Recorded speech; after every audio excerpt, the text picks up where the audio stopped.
If you want to continue to follow our adventure, click subscribe. So you don't miss anything, click the bell notification. Hello, Lost on the Road subscribers and followers. We drove all the way from Lake Enid, Mississippi to near Poplar Bluff, Missouri today to find a campground called Forshare, I don't know how to pronounce it, Lake. It's in the Mark Twain National Forest. When I had the pop-up, there were several fears that I had about traveling with the pop-up. Some of these fears are Google not knowing where it was going.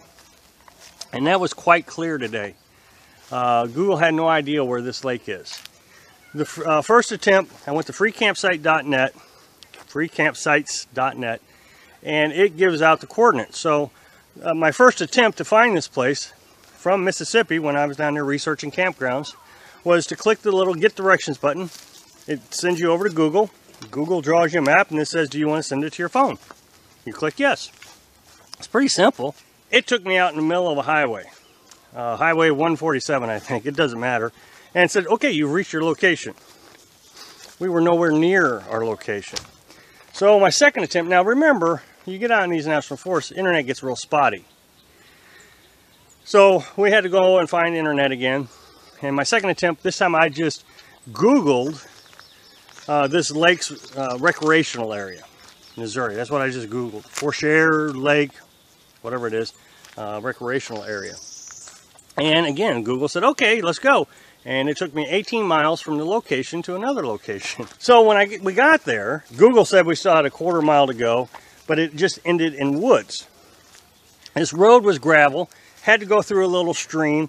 Well, then finally we got here, and this is the very first time freecampsites.net has failed me. The freecampsites.net said it had drinking water. There is no drinking water here. And there's not even evidence there's ever been drinking water here.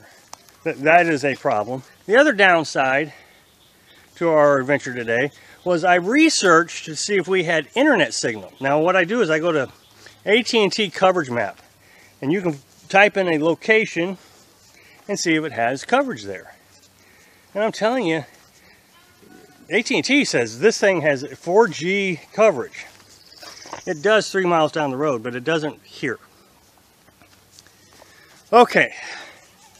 Now, as I said, these fears, when I had the pop-up, we would have never even tried to come down here. As soon as Google got lost, we would have just stopped and done something completely different. Think about it. We're in a pop-up, takes you out in the middle of the highway and says you're here. Well, now you got to turn around, which is never an easy chore. But we got turned around, you know, just in the middle of a two-road highway without shoulders.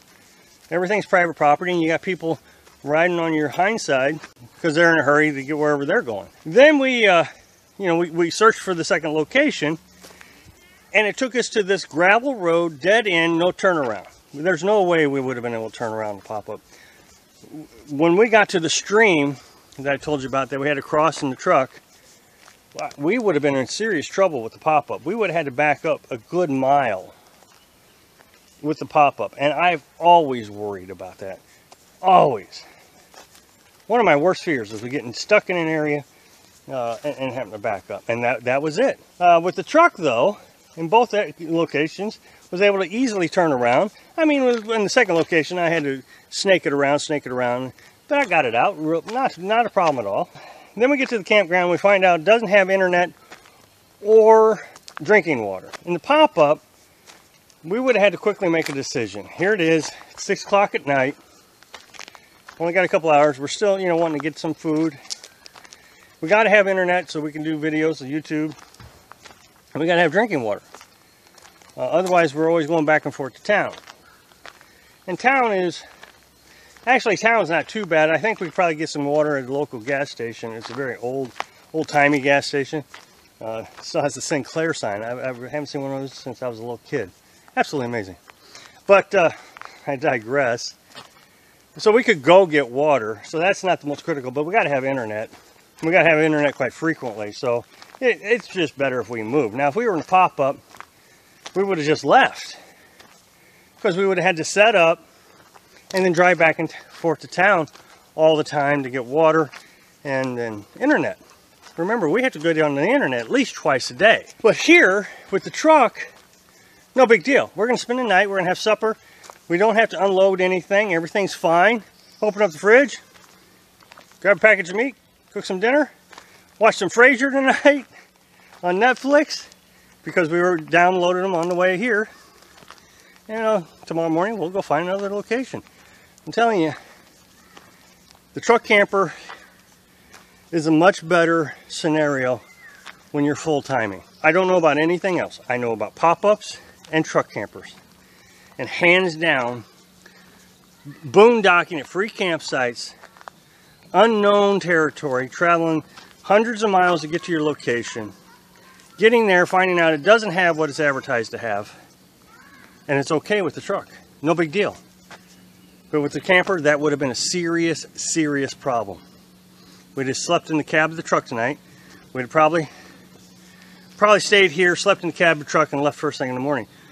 I think we've done that once before. Very happy with the truck camper. Can't tell you how happy. You know, that fire burning down the pop-up, a lot of people in the comments have said, please forgive me for saying this, but I think the fire was a blessing. And I agree. I think it was a serious blessing. So very happy about it. So thanks for watching. Be sure to subscribe. Click like if you like the video. And happy travels.